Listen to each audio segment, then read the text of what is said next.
Hello! Welcome. Welcome. Sunday night, Monday morning, Monday afternoon. It's a time zone for you. 2 days before the wedding, my fiancé's brother called me at 2:17 a.m. She's not who you think she is. He told me everything. Next morning, I drove to her work with her dad in the car. The digital clock on my nightstand glowed 2:17 a.m. when my phone shattered the silence. 3 days of wedding preparations had exhausted me, but sleep remained elusive as final details swirled through my mind. The caller ID showed Ryan's name, which struck me as odd since my fiancé's brother rarely contacted me directly, especially at such an ungodly hour. His voice trembled with something between anger and desperation when I answered.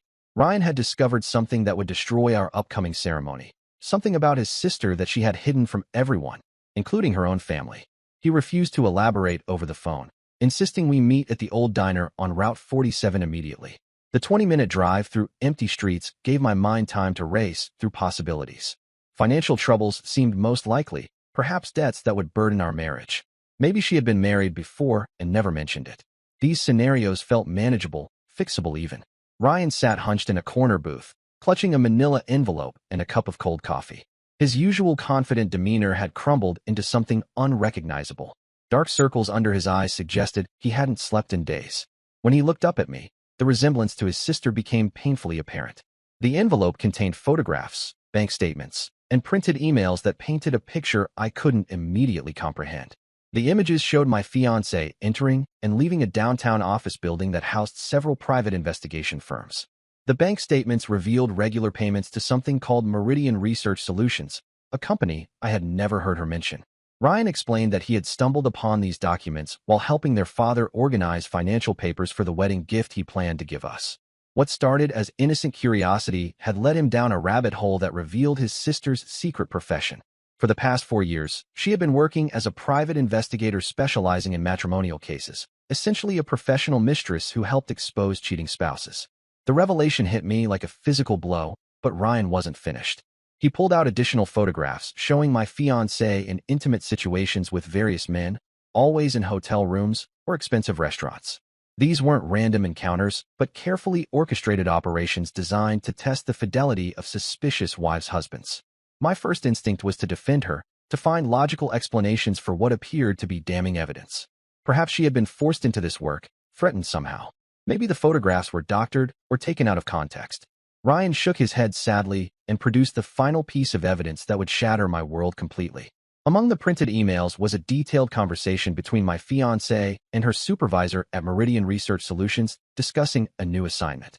The target was described as a wealthy businessman who had recently gotten engaged and whose suspicious fiancée wanted proof of his infidelity before their wedding.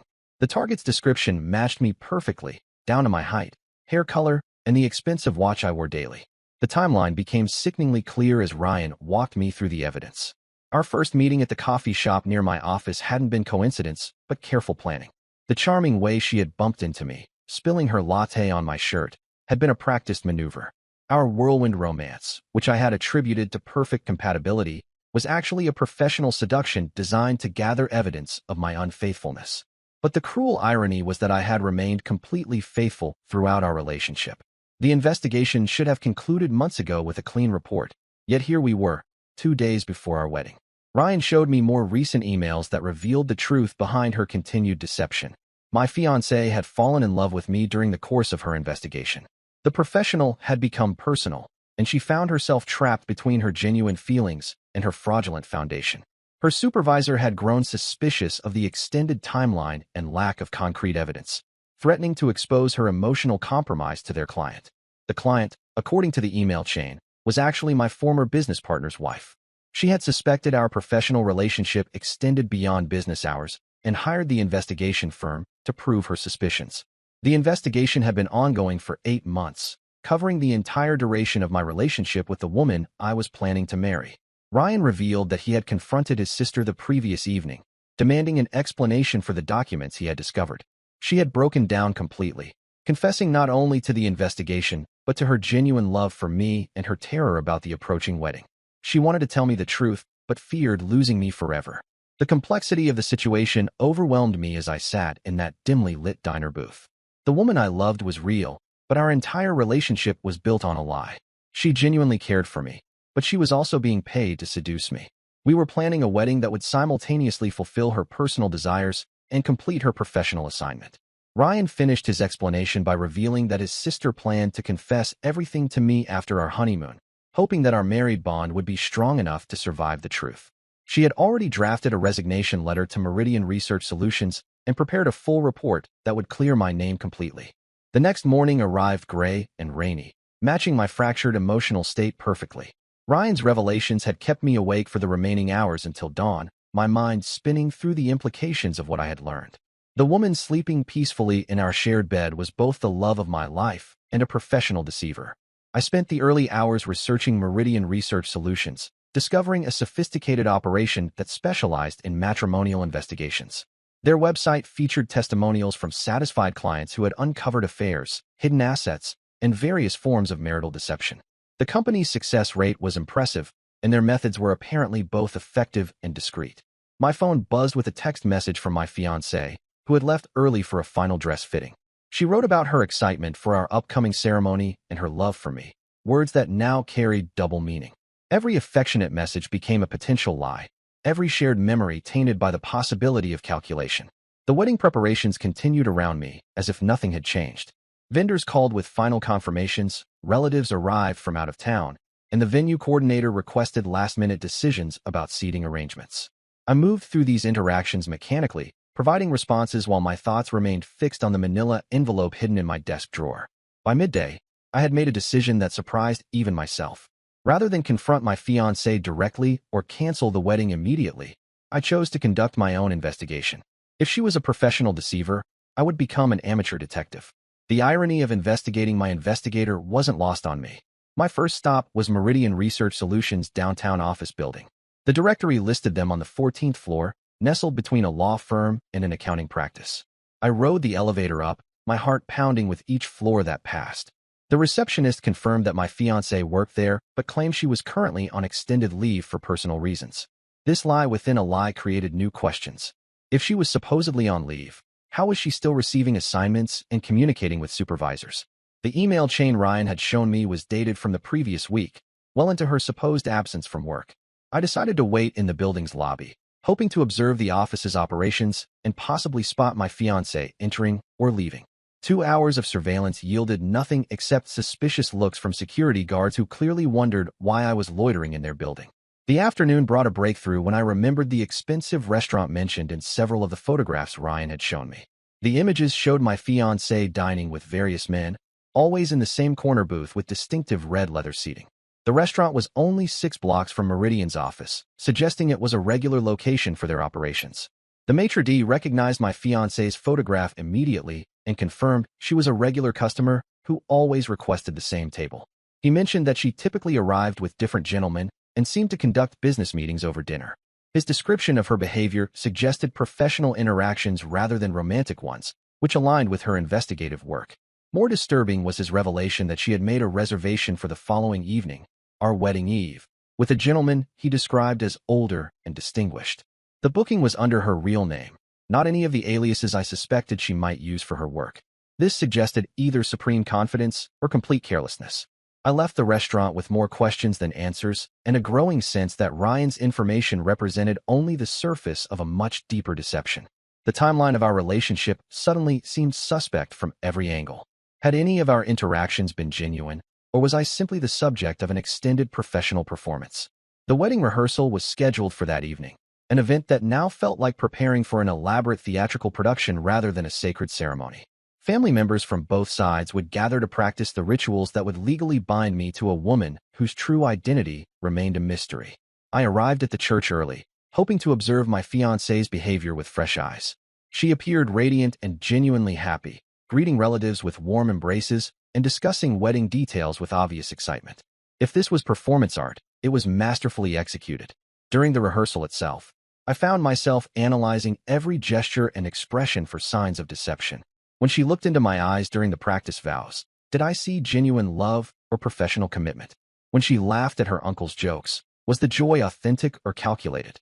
The paranoia was exhausting and probably obvious to anyone paying attention. The rehearsal dinner provided an opportunity to observe her interactions with Ryan, who had agreed to attend despite his knowledge of her secret. Their sibling dynamic appeared completely normal, filled with affectionate teasing and shared family memories. If she suspected that Ryan had discovered her truth, she showed no signs of concern.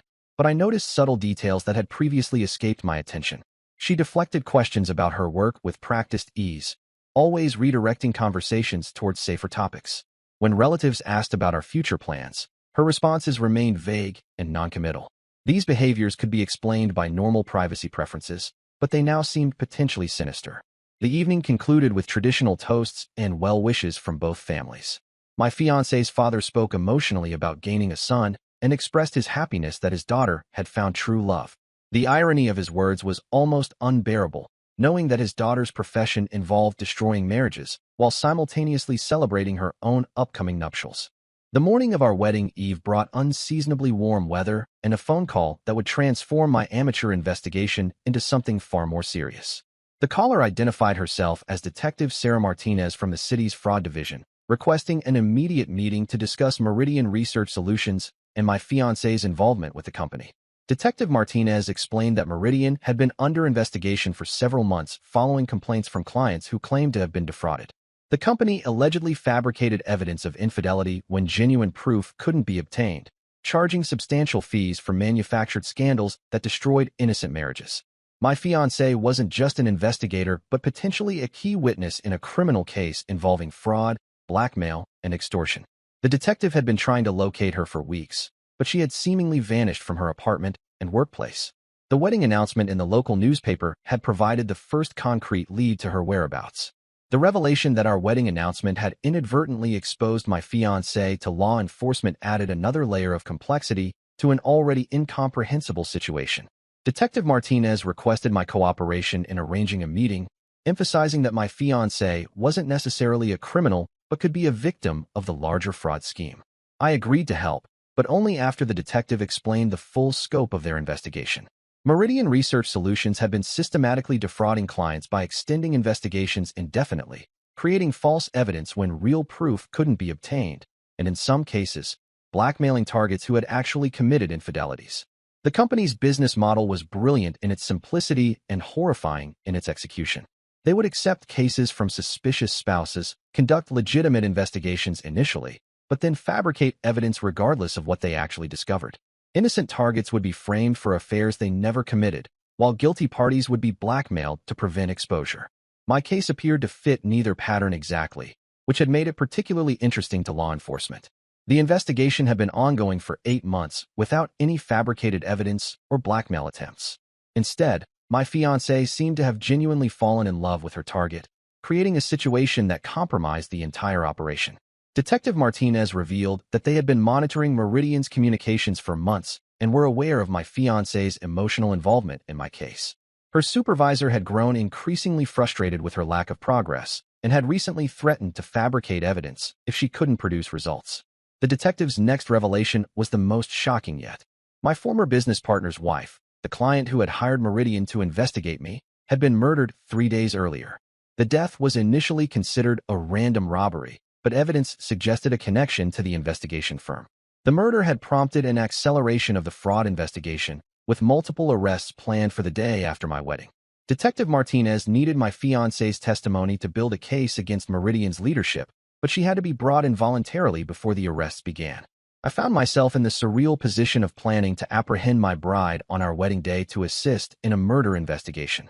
The detective assured me that my fiancé wasn't considered a suspect in the killing, but could be in danger if Meridian's leadership perceived her as a threat to their operation.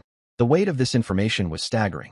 Not only was my relationship built on professional deception, but it was now connected to fraud, blackmail, and murder.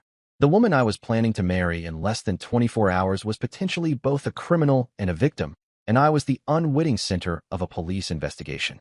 Detective Martinez suggested that we approach my fiancé together at the wedding venue, using the ceremony as cover for what was essentially a law enforcement operation. The plan seemed insane, but the alternative was to risk her disappearing again or potentially becoming another victim of whatever violence had claimed her client's life.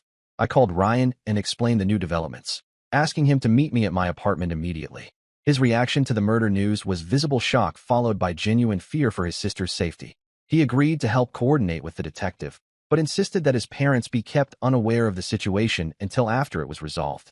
The three of us spent the afternoon developing a plan to approach my fiancée safely and convince her to cooperate with the investigation. The challenge was determining her level of knowledge about Meridian's criminal activities and her potential involvement in anything beyond the matrimonial investigations. Detective Martinez reviewed my fiancé's employment records and financial statements, looking for evidence of unusual payments or suspicious activities. The documents showed regular salary payments and standard benefits, with no obvious signs of participation in the company's fraudulent schemes. However, the detective discovered something that chilled my blood. Among my fiancé's recent expense reports was a charge for a storage unit rented under an assumed name. The facility was located in an industrial area of the city, and the rental agreement dated back to the beginning of our relationship. We drove to the storage facility immediately, where Detective Martinez used her authority to gain access to the unit. What we found inside transformed our understanding of the entire situation and revealed that my fiancée was far more involved in Meridian's operations than anyone had suspected. The storage unit contained evidence of a conspiracy that extended far beyond matrimonial fraud and into the realm of organized crime. Boxes of documents revealed that Meridian Research Solutions was a front for a sophisticated blackmail operation targeting wealthy individuals throughout the region. My fiancée hadn't just been investigating potentially unfaithful spouses. She had been gathering compromising information on powerful people for the purpose of extortion. The matrimonial cases were legitimate cover for intelligence-gathering operations that fed into a larger criminal network. Detective Martinez photographed everything quickly while explaining that we had stumbled into something far more dangerous than a simple fraud investigation. The evidence suggested connections to money laundering, political corruption, and possibly organized crime families. Among the documents was a detailed file on my former business partner and his wife, revealing that their marriage had been under surveillance for months before I was ever targeted.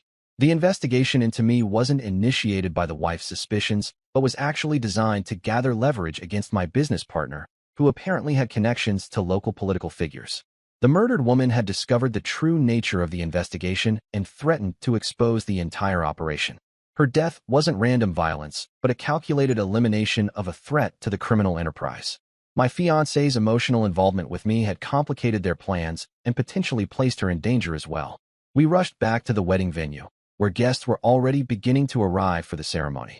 The surreal nature of the situation was overwhelming. Family and friends gathering to celebrate a union that was actually the center of a criminal investigation involving fraud, blackmail, and murder. Detective Martinez positioned herself and several backup officers around the venue while I attempted to locate my fiancée. She was in the bridal preparation room, surrounded by her bridesmaids and looking genuinely radiant in her wedding gown.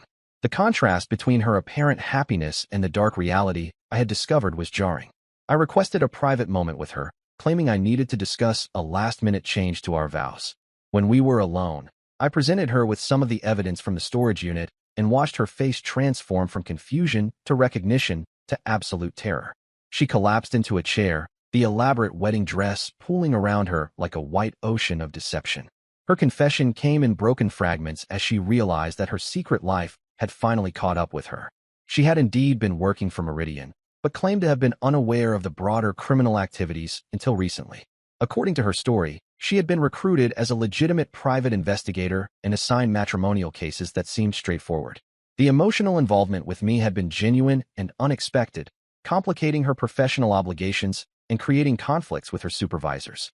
She revealed that she had discovered the true nature of Meridian's operations only 2 weeks earlier, when she was asked to plant evidence in another case. Her refusal to participate had led to threats against both of us, which explained her recent anxiety and secretive behavior. The murder of my former business partner's wife had been the final proof that Meridian was willing to kill to protect their operation.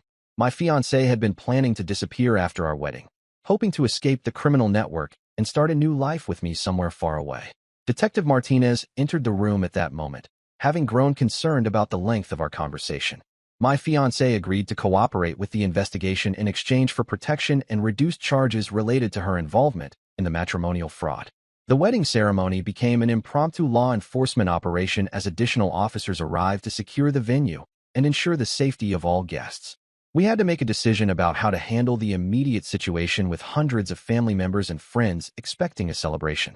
My fiancé suggested that we proceed with a modified ceremony that would satisfy our families while providing cover for the ongoing investigation. The plan was to exchange vows publicly, then work with law enforcement privately to ensure her cooperation and safety. The ceremony itself was both beautiful and heartbreaking, a genuine expression of love overshadowed by the knowledge of deception and danger. When we exchanged rings, I looked into her eyes and saw both the woman I had fallen in love with and the professional deceiver who had manipulated our entire relationship. Our first dance as husband and wife was interrupted by Detective Martinez, who informed us that Meridian's leadership had been arrested and several other investigators had been taken into custody. The immediate danger had passed, but the legal proceedings would likely take months or years to resolve. The reception continued with our guests unaware of the dramatic events that had just unfolded. Family members toasted our happiness, while federal agents coordinated the largest fraud bust in the city's history. The contrast between celebration and investigation created a surreal atmosphere that I will never forget. Consequences and aftermath. 6 months after our wedding day, the legal consequences of the Meridian investigation continued to unfold with shocking revelations about the scope of their criminal enterprise.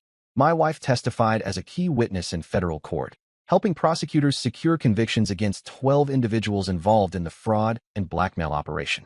The storage unit evidence proved crucial in connecting Meridian to 3 additional murders disguised as accidents or robberies. The criminal network had been operating for over 5 years, destroying marriages and lives while generating millions in illegal profits through blackmail and extortion schemes. My wife received immunity from prosecution in exchange for her cooperation, but the psychological toll of her involvement has been significant. She suffers from anxiety and guilt about her role in destroying innocent families, even though she was manipulated by the criminal organization. Our marriage survived the revelations, but it required extensive counseling and a complete rebuilding of trust.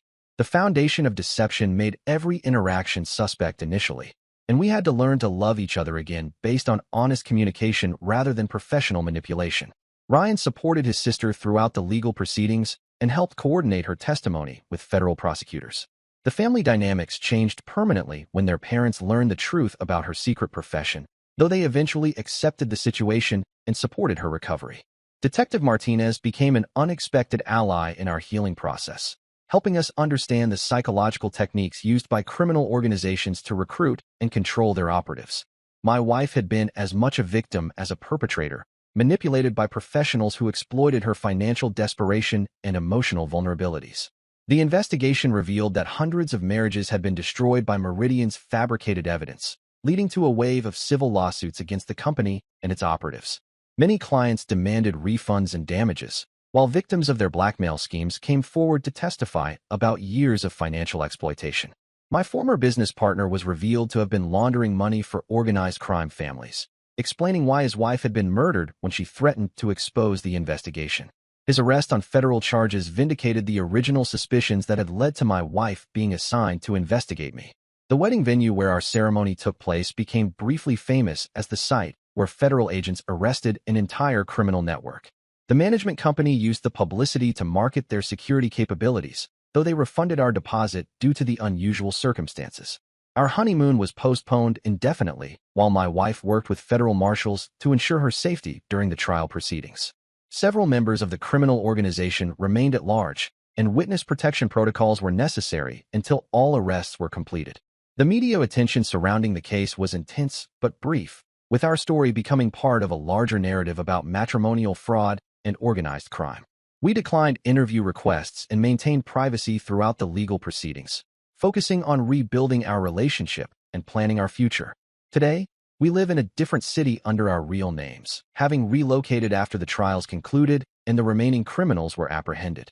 My wife works as a victim advocate, helping people who have been deceived by fraud schemes similar to the one that originally brought us together. The irony that our love story began with professional deception but evolved into genuine partnership isn't lost on either of us. We've learned that trust must be earned daily and that the most important investigations are the ones we conduct into our own hearts and motivations. And that's the story. If you're still here, that means you're one of us. So go ahead, hit that subscribe button. I drop new chaos every single day, and trust me, tomorrow's story, it's even worse than this one.